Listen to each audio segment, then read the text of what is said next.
14ஆம் தேதி அவருடைய தாயின் கனவில் தோன்றி சொல்றாராம், சால நான் இப்ப போறேன், இந்த மாசம் போயிட்டு 8ஆம் மாசம் வரேன்னு சொல்லி ஜனவரி 14ஆம் தேதி அவருடைய மனைவியின் கனவில், அதாவது இந்த பக்தருடைய தாயின் முன் அழகாக அவருடைய ஆன்மாவாகவே தோன்றி சொல்லிட்டு அங்கிருந்து மறைந்து விடுகிறார்.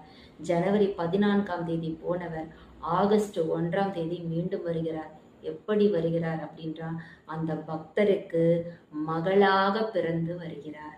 பாபா பக்தர்களுடைய வாழ்க்கையில ஒரு குருவா மட்டும் இல்ல, தாயாக இருக்கிறார், தகப்பனாக இருக்கிறார், வழிகாட்டியாக இருக்கிறார். எல்லா நல்லது கெட்டதையும் முன்கூட்டியே சொல்லி உடலாலும் மனதாலும் தயார்படுத்தி வைத்துக் கொள்கிறார். பக்தர்கள் மனதளவுல தளர்ந்து போகாமல் அவர்களை இருக்க பிடித்து தன்வசம் வைத்திருக்கிறார். கூடவே பயணிக்கிறார். அதுதான் பெரிய விஷயமே. பாபா பயங்கரமா சோதிப்பார். ஆனா எந்த காலத்திலும் தன் பக்தரை விட்டு கொடுக்க மாட்டார், கைவிட மாட்டார்.